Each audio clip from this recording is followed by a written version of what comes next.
Foi alimentar o filhotinho de surucucu pico de jaca e tomou uma pregada no dedo e quase foi para a cidade do pé junto. Para quem não tá ligado, alimentação forçada é feita em laboratório, tá bom? Onde você, por exemplo, não quer perder esse indivíduo que é muito filhote ou algo parecido e você acaba fazendo uma alimentação forçada, que tá a mordidinha no dedo, foi simples, mas quase levou o Dr. Rodrigo para a cidade do pé junto. Para quem não tá ligado, o Dr. Rodrigo é o criador do instituto lá em Itacaré, que é o surucucu pico de jaca. Ele é o maior especialista em surucucu pico de jaca do mundo inteiro, tá bom?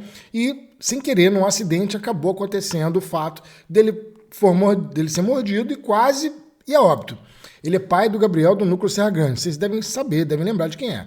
Então, bora ouvir aqui o depoimento do próprio doutor, que, afinal de contas, ninguém mais técnico do que ele, para falar sobre o próprio acidente que quase o levou para a cidade do pé junto, mas que agora está saindo como artigo científico. Querido Henrique, pessoal, que tudo esteja bem, vamos lá.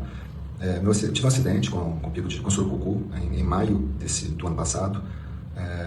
Está sendo publicado nesse momento, mas é bom que a gente discuta aqui internamente também, né, para que possa ser de valia para outros, né, que venham enfrentar esse problema que eu enfrentei. Eu vinha fazendo cerca de 200 alimentações forçadas por mês em filhotes, né, nascidos no ano anterior, e 70%, 60% dos filhotes não comem, né, então a gente não deixa eles emagrecerem, perderem tônus muscular, então vai fazendo alimentação forçada, às vezes 3 vezes no mês.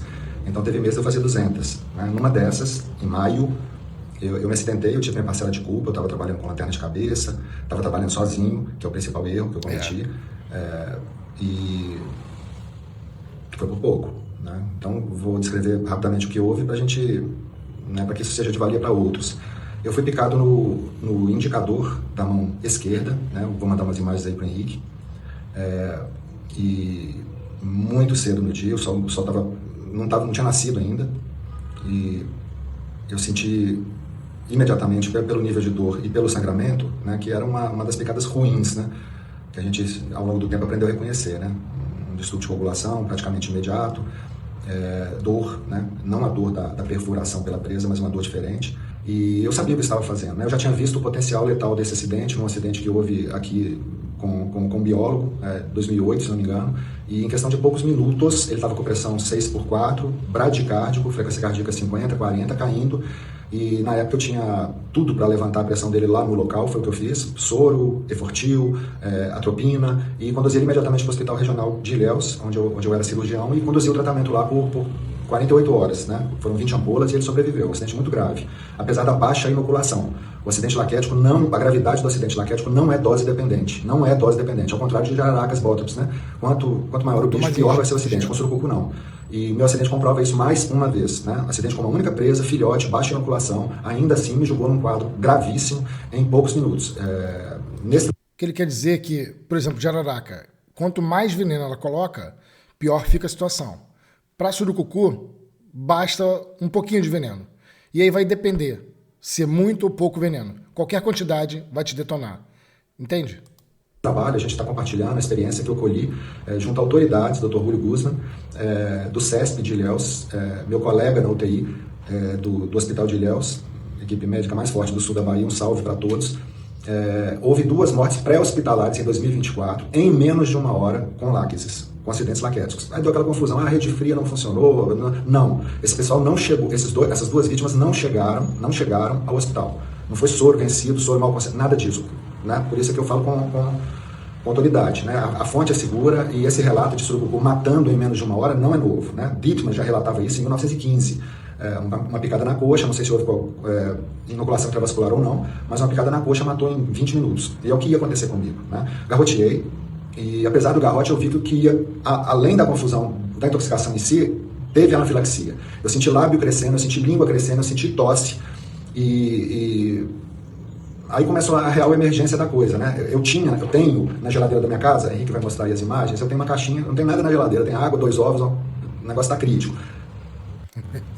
Você sabe do que eu tô falando. Tem que ajudar o instituto lá, soro, epinefrina, adrenalina, né? Epinefrina, seringas, corticóide, depomedrol e atropina eu tenho e sei usar, né? Então, comecei imediatamente, né? 0,3 de epinefrina / adrenalina subcutâneo, já fiz o corticóide inteiro na coxa, o depomedrol, e parti para o socorro imediatamente com eu dirigindo, né? Eu dirigindo. Caramba. Essa que é a coisa estranha, né? Não tinha com quem contar, estava longe, estava em Serra Grande, era 30 minutos. Eu vi que não dava para chegar em Ilhéus de jeito nenhum. Ilhéus seria 1 hora e pouco de viagem, depois portaria do Regional Costa do Cacau, atrás e tudo, e eu ia chocar antes de chegar lá. E corri para Itacaré. Esse soro é uma curiosidade para quem acredita aí na lei do retorno. O Núcleo Serra Grande, que eu dirijo com meu filho querido, amado Gabriel Núcleo, dá uma moral aí para ele, @Gabriel Núcleo, no Instagram, doa veneno para que os grandes institutos produzam soro desde 2018. Então a gente, em 2018, doou 3,5 gramas, eu entreguei na mão da grande Nola Vital Brasil, neta do Vital Brasil, criador, né, do soro antiofídico. E com essas 3,5 gramas, eles fizeram 16 mil ampolas, Instituto Vital Brasil. E dessas 16 mil ampolas eu ganhei 20. Essas 20 foram para dentro da minha geladeira e salvaram a minha vida. Então, doei em 2018, fui salvo pela minha doação em 2025. Chegando em Itacaré, no limite dos limites, né, sentindo muito mal, mas com anafilaxia, que ia matar antes do envenenamento sob controle, eu entrei na Policlin, do Grande Léo, onde eu faço pequena cirurgia ambulatorial, onde tem um centro cirúrgico bem equipadinho, que é a cirurgia ambulatorial, e dei de cara lá com a querida anjo da guarda, faxineira, que tinha feito um curso de técnica de enfermagem, vou mandar as fotos dela para vocês aí, meu anjo da guarda, e nesse curso que ela tinha feito, ela tinha aprendido a funcionar veias, mas ela nunca tinha funcionado uma, né? Então ela pegou, tremendo, mas pegou, era a única pessoa disponível na hora, estava limpando ainda a clínica para abrir, pegou minha veia no antebraço direito. Caramba, que história. Uma das imagens. E eu comecei a tocar meu próprio tratamento, né? Comecei com 1.500 de volume, 1.500 de soro para levantar essa pressão. Soltei o garrote, aí a coisa desandou de vez, né? Hipotensão, tive pressão inaudível duas vezes, quer dizer, provavelmente sistólica abaixo de 50, sei lá. Eu peguei nesse acidente anterior lá no Núcleo Serra Grande, né?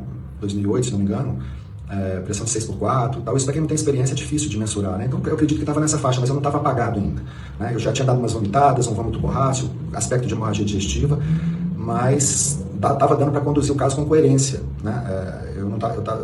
O pessoal que depois foi chegando e me assistiu falou que eu estava meio desorientado, né, no tempo e no espaço, mas eu conduzi com coerência até o momento que foi necessário, né, que era a aplicação do soro. Eu tomei só 5 ampolas, eu sempre tive em mente, né, que podem haver outros acidentes, principalmente com meu filho, e queria preservar um pouco dessas ampolas, né? Mas no exame do dia seguinte, na UTI do Hospital de Ilhéus, eu não fui para a UTI, eu fui trabalhar no dia seguinte normal como plantonista de UTI. Caramba! Meu chefe Nilson falou, nossa, você está com cara de morto. O diretor o diretor médico Ícaro, queridíssimos amigos, né, me fez escolher quase uma revisão morreu, ambulatorial, colhi. Minhas provas de coagulação estavam bem alargadas ainda. Conversei com o Dr. Warrell, de Oxford, o David Warrell, o 001 do ofidismo mundial, e ele falou que você tem que tomar mais soro. Mas eu optei por não tomar, né? Não observei, ao escovar o dente, a hemorragia, não observei hematúria, xixi com sangue, vi umas manchas roxas estranhas, né, em unhas do pé, mas ficou por isso mesmo, foi só hidratando e é isso. Estou aqui hoje para contar a história. O acidente laquético continua sendo um mistério, né? O TL50, que é a forma como você mede no laboratório a toxicidade de uma peçonha, o veneno da cascavel é 300 vezes mais potente. Mas nenhuma cascavel mata em menos de 1 hora. Eu, pelo menos, não vi. Ao longo da minha carreira médica, e foram muitos acidentes fatais que eu já vi. Taipan não faz isso, né? King Cobra não faz isso. Mas surucucu mata em menos de 1 hora. Ponto. E o acidente não é dose dependente. Um acidente de filhote, uma pequena inoculação, microinoculação, garroteada imediatamente, vai te julgar num choque circulatório brabo, que vai te botar em hipotensão, bradicardia e óbito, eventualmente em menos de 1 hora. Então, que os socorristas saibam isso, eu comentei isso numa aula que a gente fez pro SAMU outro dia, e que a gente juntos, né, decifre esse mistério e consiga, esse mistério dessa toxicidade que não se mostra presente em laboratório, mas que quando bate no ser humano é uma coisa incrível. Então é isso, a ideia aqui é somar e espero que a gente tenha conseguido ser claro. Ainda bem que está vivo, né? Eu queria lembrar que o Instituto Serra Grande, né, do Núcleo Serra Grande, é imprescindível para a preservação da surucucu-pico de jaca. Então, como você viu, está precisando de ajuda, tá? Quem puder, por favor, ajude. Que bom que o Dr. Rodrigo está aí, é uma mente brilhante, não pode ser perdido, tem muito ainda a produzir. Eu sabia desse acidente no ano passado, ele tinha me contado, só que ele pediu para esperar a saída do artigo para depois comentar. Então tá aí, cara, sobreviveu ele mesmo, porque, cara, não adianta. Quem trabalha com animal peçonhento, a questão não é se você vai ser picado ou não. Tu pode ser o mais ninja do mundo. A questão é quando você vai ser picado. Essa é a ideia.